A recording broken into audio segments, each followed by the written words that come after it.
Welcome to Women's Million Dollar Conversations with Alice Tang, where we share stories from successful businesswomen who have saved, earned, or sold over $1 million and discuss how they built their success and insights to help you achieve your goals.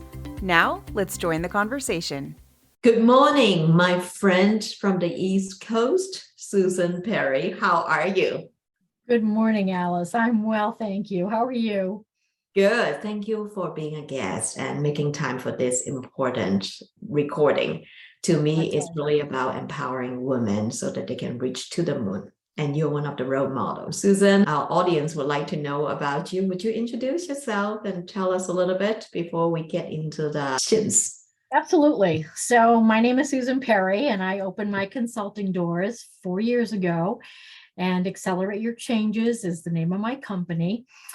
My business is focused on making change happen. So we all know one thing is constant, and that's change. And most naturally resist it, but not us, of course, everybody else. But what if we could not only fully accept changes, but also accelerate them? That's what I'm focused on as a transformational change agent and a strategic advisor. I like to call myself an organizational fixer, because I know how to turn businesses and their teams into fast-moving machines. And we all know in today's day, we need to be moving as quickly as we can to get the results we need. So I help them improve performance and engagement and really help them grow their revenue and get successful outcomes from their changes.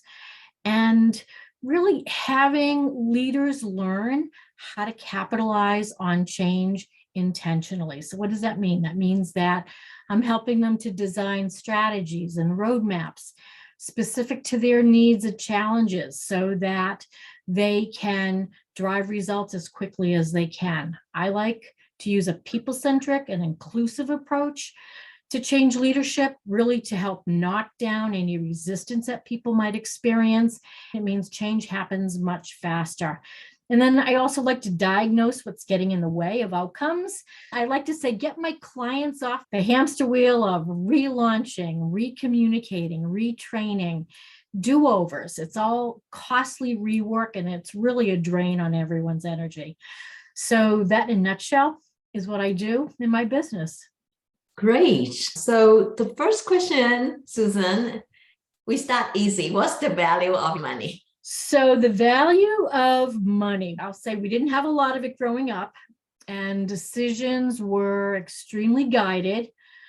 My dad worked several jobs. My mom went back into the workforce, third, fourth grade when I was in school. So I really learned firsthand how really hard you have to work for what you need and what you want. And I also learned that you can never take it for granted. You need to have a plan. You need to think about what is your goal and then adjust your actions. Spend wisely is really the philosophy that I've held throughout my life. Give it some time, be thoughtful. I also had the privilege of talking with Susan a few times before this recording. So she has mentioned money really means freedom of choices for her. So would you expand a little bit, Susan? I would. It creates freedom to do what I love. Being able to spend time with who I love, my family, my community, my clients, and do the work that I love. Without that freedom, and I will also add independence, it gives you a level of independence in the life you want to live. I cannot agree more with that because in my daytime job, I tell people what to do. And many times I think everything is boiling down to financial freedom and financial independence. So knowing that you're resilient, even let's say the COVID hit, the jobs are drying up. So for somebody who's owning a business, right? So you don't worry so much about it. You can still make your payroll, make sure you take care of the people around you. Now, Susan, I know from our conversation just right before the recording, you mentioned you want to focus on saving to $1 million. Can we ask how long does it take for you to get to your $1 million net worth? And what is one of the biggest bias in between as you were getting there? So it's taken a long time. I would say a good 20 years with clear goals, focus, determination, a lot of grit and patience.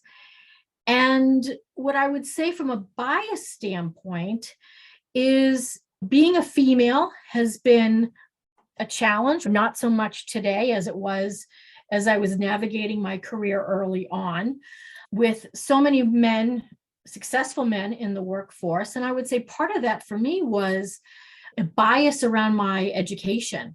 So not having enough of it.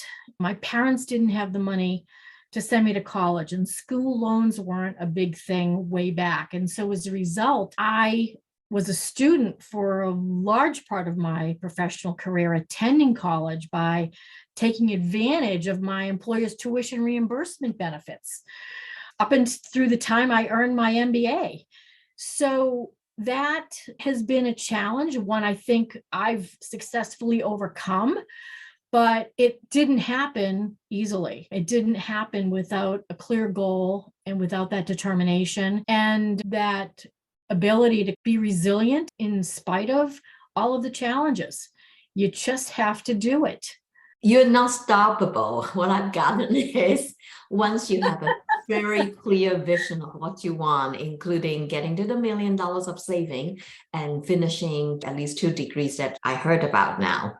So have a clear goal and then just keep going at the goal. I would also add care for others. We have to care for ourselves. We have to not only pay attention to ourselves and our needs and making sure that we're doing the right things, but we also need to pay ourselves first. We don't often think of building our personal equity in that way. We make a lot of sacrifices, but we can't always sacrifice ourselves. And that, I think, is such an important lesson. It's a difficult lesson, but one that is worth paying attention to. Because without that clarity and without that desire, it becomes a far more difficult road and a far more difficult goal to achieve. Absolutely. I would imagine many of us have heard about the oxygen mask analogy. When something happened on the plane, you were told over and over again every time before it takes off, put the mask on yourself first before you attend to the people around you, the baby, the child, or the elderly, because you help yourself first. And one of my favorite author, Barbara Stanley, who wrote the book, The Six-Figure Woman, probably 2 decades ago, and Overcoming Under-Earning. Her theory was make sure you save enough for yourself before you consider donating a huge part of your wealth or giving it to the friends and family. Yes, absolutely. Beautiful. So on to the next question. On your journey to your $1 million, obviously there are times when it's tougher, it's more difficult to put away a few dollars to a few $100s to a few $1,000s. And there must be a point where you feel, oh gosh, I want to quit. What kept you going? So Alice, I will tell you, quitting is not in my vocabulary. I'm a fighter. I have a lot of energy and I find a way. It may not be the way that I had originally planned, but it's a path forward is what I'm always looking to achieve. I think that I've had enough setbacks and not so great experiences and disappointments in my path that have really helped me to build that resilience as well as build that confidence to know that I can keep going and I can get to where I need to be. It may not happen always in the way I envisioned. It may not happen in the time frame, but I'm not going to be too far off. And there isn't only one path. There are multiple paths. I think realizing that, don't be stuck on exactly one way, because generally things don't always turn out that way. And I think that's what makes me so good at what I do in my change consulting work, that I'm able to turn things on their head and see them a little bit differently and find a way. Very good. So turning the challenges to your strength or your success. And there's always a path. It may not be your originally perceived path, When you're making a huge life-changing decision, talking about changes, what process do you put in place to make such a decision? I think for me, I'm clear on my goal and I'm clear on the outcomes and I'm clear on what success looks like. I'm able to look at the alternatives then and really evaluate what are the pluses of something, what are the minuses of something, what are the different options or paths. I'm pretty analytical, but I also trust what's in my heart. That helps me to arriving at a decision, whether it's a really big one with high stakes or something that means a lot to me. That's what I do. I go back to what's my goal? What are the outcomes? It's like sometimes things get in your way. It's called a deer in the headlights moment. If you can bring yourself back to what it is you're after and being clear on the outcomes, write down what does success look like? What is going to be different? I ask my clients that. That is the way I navigate through those difficult decisions. Very powerful. Now we're winding down to the last three questions. What is one piece of very good or very bad advice that has made a huge impact to you? Very good or very bad advice. It's not about you, it's about them. You need to be thinking about who's in your circle, who can you help and support, what do they need, and how do you bring people along? Having an outward focus will never, ever serve you wrong. Having that opportunity to serve others, having that opportunity to help others doesn't come from inward thinking. It doesn't come from a focus on you. I've learned that it's not all about you. And even though you have your own goals, there are other ways in which you can make a difference in this world. And I've also learned that in the darkest times that I've experienced, if I'm giving back, helping somebody else, that really is helping me to see that light. That's so true, because sometimes we can untangle ourselves. So let's take the focus off me and project it to somebody else. And actually, it's a brain break to me. You take a break for your brain, for your mind, not keep solving, right? Einstein said, keep doing what you're doing is insanity. So you can stop doing that.